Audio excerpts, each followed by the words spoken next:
सावित्री का देश हरियाणा के आज के एपिसोड में हम माता सावित्रीबाई फुले के जिस भाषण के ऊपर चर्चा करेंगे वह छोटा किंतु गंभीर है।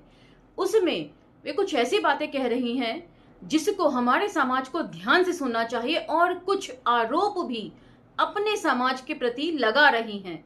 क्योंकि वे एक समाज सुधारक थी तो इस सिलसिले में वे गांव-गांव गली-गली घूमती रही होंगी और लोगों की समस्याओं का समाधान करने की वे कोशिश करती होंगी। उसी के तहत कई सारी बातों का उन्होंने एनालिसिस किया होगा, मूल्यांकन किया होगा और तब वे उन बातों को इस भाषण में लिख पाई होंगी, ऐसा मुझे जान पड़ता है।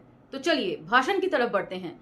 आभासी दुनिया के मेरे दोस्तों, शालिनी बोल रही हूं। जय भीम, फूल जोहार।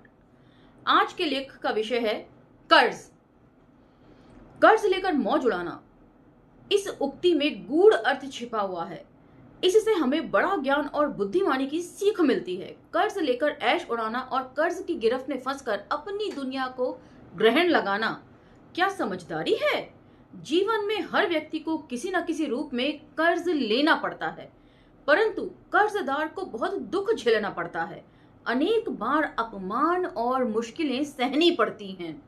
सही बात है, यदि समय पर कर्जदार कर्जा ना लौटा पाए तो काफी अपमानित उसे किया जाता है और उसे हीन अनुभव करवाया जाता है।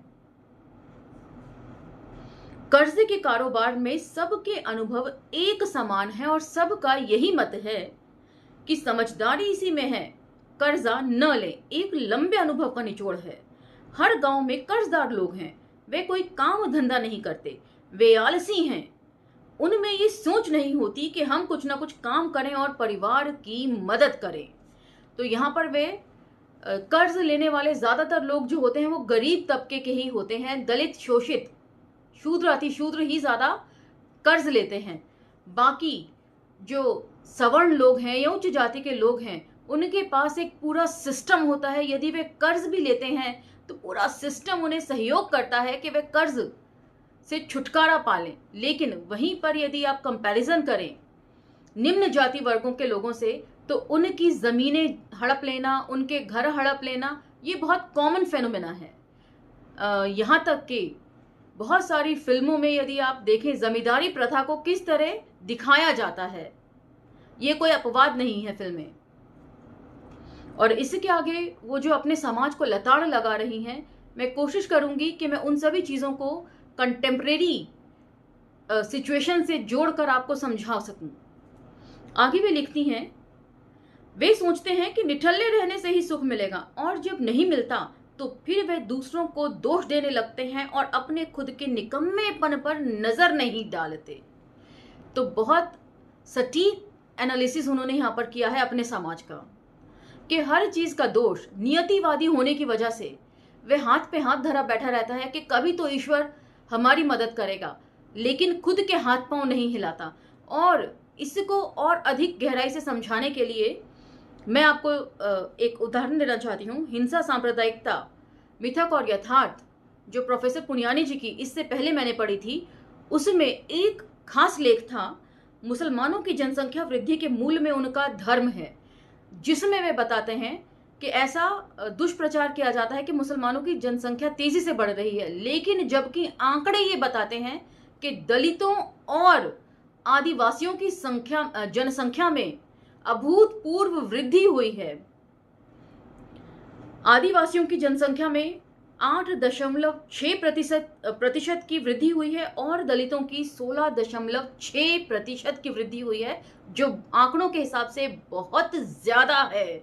और सबसे कम जो जनसंख्या वृद्धि है वो मुस्लिम समुदाय की है। ये एक चौंकाने वाली बात उन्होंने उसमें लिखी थी। तो इतनी जनसंख्या वृद्धि बढ़ गई क्यों? क्योंकि हर वक्त हमारे लोग जो हैं समाज के, वो सिर्फ अपने शारीरिक सुख के बारे में ही सोचते हैं। पढ़ाई लिखाई की तरफ उनका कोई रुझान नहीं होता। अज्ञानता की वजह से, अंधविश्वास की वजह से पढ़ाई लिखाई की इंपॉर्टेंस को वो नहीं समझते। प्लस जहाँ इतने सारे बच्चे पैदा होंगे तो उनके भरण पोषण करने की जिम्मेदारी भी माता पिता के ऊपर आती है। और ज़रूरत से ज़्यादा बच्चे जब हो जाते हैं तो जो रिसोर्सेज हैं वो जब डिस्ट्रीब्यूट होते हैं तो सबके पास बहुत थोड़ा थोड़ा ही पहुंच पाता है। तो इससे पता चलता है कि हमारा समाज जो है वो निठल्ला ज्यादा है, अपने शारीरिक सुख की तरफ उसका ध्यान ज्यादा रहता है, जबकि काम काज जो इंसान करेगा उसको अपने शारीरिक सुख को लिमिट करना पड़ेगा। तो मुझे यहां पर माता सावित्रीबाई फुले की बात एकदम सही लगती है। जो लोग कर्ज ले लेते हैं वे परिश्रम, चातुर्य, हिम्मत, बुद्धि, पराक्रम, उत्साह इन 6 गुणों को खो देते हैं। इसीलिए सावित्री कहती हैं, सेठ से जो कर्जा लेता उसका सुख दुख दूर भागता, संकटों में से हैरान होता, कर्जदार बेचैन रहता, कर्ज से चिंता रहती, सारी संपत्ति लुटा दी, जीवन की उलझने बने, ऋणकों का अहम बढ़े। तो ये उनकी छोटी सी 8 लाइन की कविता थी जो मैंने पढ़ी। कर्ज लेना अनर्थों का मूल है, वे खुद अपना दिवाला कैसे निकालते हैं यह उदाहरण है। अब वे एक उदाहरण दे रहे हैं जिसे हम कंटेम्प्रेरी सिचुएशन से जोड़ेंगे बाद में, पहले उदाहरण पढ़ लेते हैं। एक गांव में 2 कुणबी अपने ही गांव के निकट सरकार के खेतों में खेती करके परिवार के साथ मजे से रहते थे। एक का नाम खंडोबा था और दूसरे का पिरोबा। दोनों के ही प्यारे प्यारे बेटे थे, किशोर उम्र की बेटियां थीं। दोनों का जीवन सुख से बीत रहा था, परिवार आनंद से रह रहे थे, गांव में उनकी बहुत इज्जत थी। एक बार उस गांव में एक परदेसी व्यक्ति आया। उस समय उसकी कुल दौलत थी फटी पुरानी जूती, फूटा लोटा, पैबंद लगी बंडी, लीर जोड़ जोड़कर बनाई धोती, शायद कतरने जोड़ जोड़कर बनाई गई धोती। उसकी यह हालत देखकर खंडोबा और पिरोबा को उस पर दया आ गई। उन्होंने उसके लिए एक छोटा सा घर बनवा दिया, कुछ पैसे देकर उसकी दुकान खुलवा दी। कुछ दिनों बाद वह गरीब आदमी अपने व्यापार विद्या से गांव के लोगों को 1.5-2 गुना ब्याज पर कर्ज देकर घर की चीजें गिरवी रखवा लेता। इस तरह हजारों रुपए कमाकर वह सेठ बन गया। कर्मठ था, उधारी के पैसों में उसने अपना काम धंधा शुरू किया, लेकिन क्योंकि वह कर्मठ था इसीलिए वह आगे बढ़ता चला गया। एक बार खंडोबा और पिरोबा ने इसी सेठ से 500 रुपए कर्ज लेकर लड़कियों का विवाह कर दिया। 2-3 साल तक खाता चलता रहा। चक्रवृद्धि ब्याज के हिसाब से सेठ जी ने दोनों से 500 रुपए के बदले 1,500 रुपए वसूल लिए। हर साल खेतों में जो भी पैदा होता दोनों जन कर्ज चुकाने के लिए सेठ जी को दे देते थे, लेकिन उससे उसे वही खाते में जमा नहीं किया। कर्ज, उसका ब्याज और उस पर चक्रवृद्धि ब्याज का चक्र थमता नहीं था। तो ये बड़ी कॉमन सी बात है जो आप मदर इंडिया फिल्म में भी देख सकते हैं, और 2 बीघा जमीन में भी यही चीज दिखाई गई है। बलराज साहनी की है और मदर इंडिया जो है वो नरगिस और सुनील दत्त जी की है। तो दोनों फिल्मों में ये चीजें दिखाई जाती हैं कि कितना भी कोशिश कर लो कर्ज नहीं उतरता। इससे परेशान होकर खंडोबा और पिरोबा सेठ जी से लड़ने लगे। सेठ जी ने अदालत में फरियाद की। उनका फैसला सेठ जी के पक्ष में हुआ। उसने दोनों की जमीन पर सार्वजनिक नीलामी करवा के अपना सारा पैसा वसूल कर लिया। तब वे दोनों कुनबी अपना गांव छोड़कर परिवार के साथ परदेश में चले गए। इससे सेठ जी को तिल भर भी दुख महसूस नहीं हुआ। खंडोबा पिरोबा की कहानी बताती है कि कर्जे की वजह से लोगों को अपना गांव तक छोड़ना पड़ता है। तो ये वो एक छोटी सी कहानी है जो उदाहरण के तौर पर अपने समाज से वो शेयर कर रही हैं।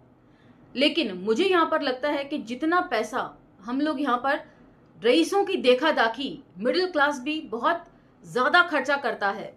जहां रईस लोग अपनी आमदनी का महज कुछ प्रतिशत लगाते हैं शादियों पर, वहीं हमारा समाज जो है अपने पूरे जिंदगी भर की कमाई जो है वो शादी में लगा देता है, खासकर बेटियों की शादी में लेने देने में। तो इसीलिए, और ये कितनी त्रासदी भरी बात है कि बेटियों की शादी में लाखों खर्च करने वाले महज कुछ हजार रुपए खर्च करके लड़कियों की एजुकेशन के ऊपर ध्यान नहीं देते।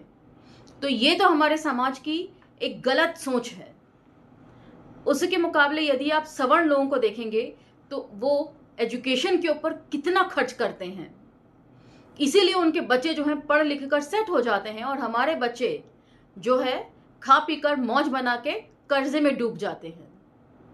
तो ये मुझे लगता है थोड़ा समझने वाली बात है। भव्य आयोजन ना करके यदि आप संवैधानिक तौर पर दस्तखत करके शादी करें तो बहुत सारा पैसा बच सकता है, वो आगे आने वाली जनरेशन के काम आ सकता है, एजुकेशन में लगाया जा सकता है। तो यहाँ पर इन्हीं सब बातों को शायद माता सावित्रीबाई फुले भी समझाना चाह रही थी, जो उन्होंने एक कहानी के उदाहरण के तौर पर हमारे सामने रखा है। उसके बाद अंत में उनका एक कोटेशन है, स्कूल के लिए निकलने पर रूढ़िवादियों द्वारा गोबर और पत्थर फेंकने के जवाब में, जिसे उन्होंने लिखा है, जो इस प्रकार है। यहां पर इसे मैं पढ़ देती हूं। मेरे भाइयों, मुझे प्रोत्साहन देने के लिए आप मुझ पर पत्थर नहीं फूलों की वर्षा कर रहे हैं। तुम्हारी इस करतूत से मुझे यही सबक मिलता है कि मैं निरंतर अपनी बहनों की सेवा में लगी रहूं। ईश्वर तुम्हें सुखी रखे। सावित्रीबाई फुले। तो जो लोग करते थे वे उसको पुष्प वर्षा की तरह ग्रहण करती थी।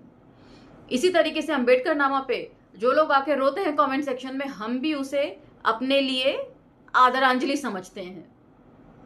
इसी के साथ ये एपिसोड समाप्त होता है, लेकिन ये आपको जरूर चिंतन मनन के साथ छोड़ता भी है।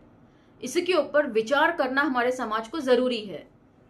अगले एपिसोड में आपसे फिर भेंट होगी। तब तक अम्बेडकर नामा को लाइक, शेयर, सब्सक्राइब करना ना भूलें। धन्यवाद।